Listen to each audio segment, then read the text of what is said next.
YouTubers, Pastor Bob NCC. And I'll tell you what, it's up to like almost, it's going to be in the 80s today. I mean, it's only like, I don't know, 11 o'clock in the morning and it's already hot.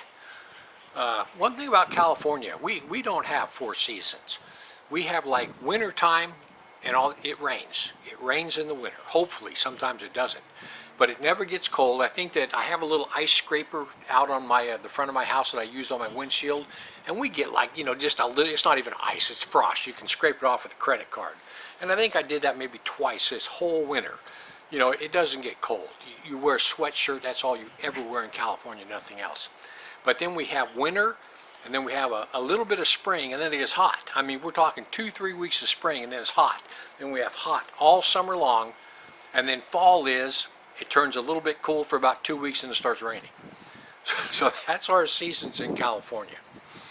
So listen, I wanted to talk to you about losing and finding your life.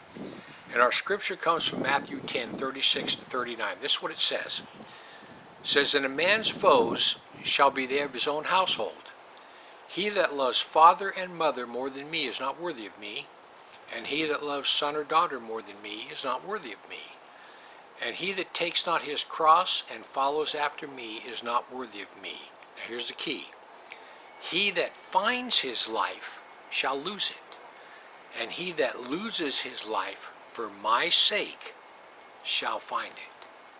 What in the world does that mean, to find your life? And if you find your life, you're going to lose it. But if you lose your life, you're going to find it. What does that mean? It simply means this: to find your life means to find your life in a lust of the flesh, whether it be no matter what it is, sex, drugs, rock and roll, you name it. To find your life means to let your life revolve around this lust of the flesh, to feed your flesh. That's what it means to find your life.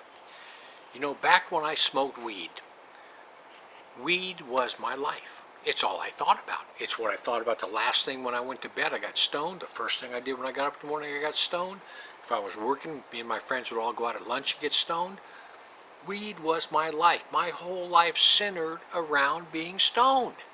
I found what I enjoyed. That was my life. That's all I ever thought about.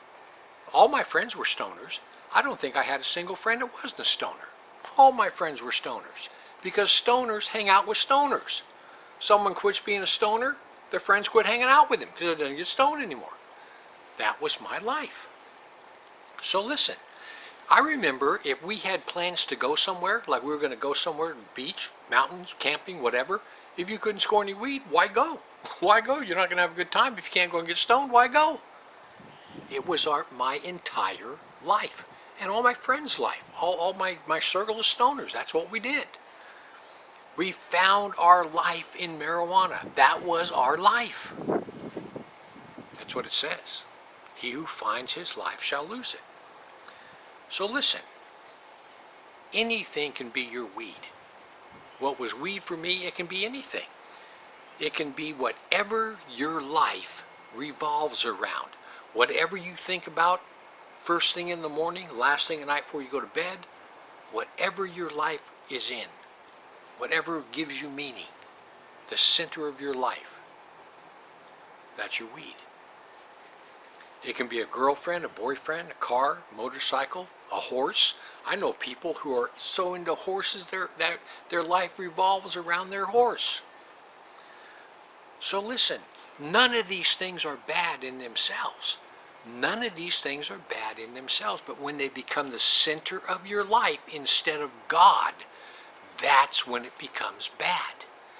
Anything that is at the center of your life other than God, that is your life. That's the life you found and you want to keep. You're feeding your flesh. So what does it mean when he says, lose your life? Lose your life. He says, he who loses his life shall find it. It means this. To lose your life means to deny your flesh. You guys know that every pleasure you've ever had in your whole life, your flesh never forgets. Your flesh never forgets any pleasure you've ever had. And all it takes is the right circumstances, the right people to come together, and you'll fall right back into it. So listen, to lose your life means to deny your flesh. It means to not allow anything, no matter what it is, to take number one precedence in your life, to push God out and allow it to come in. It's to deny your flesh. To not let anything replace God in your life. God is the center of your life. He's the everything, and nothing else can push him out. That's what it means to lose your life. Lose the flesh. Get rid of anything that is replacing God. Anyway, listen, this is something I want you to remember. Always remember this.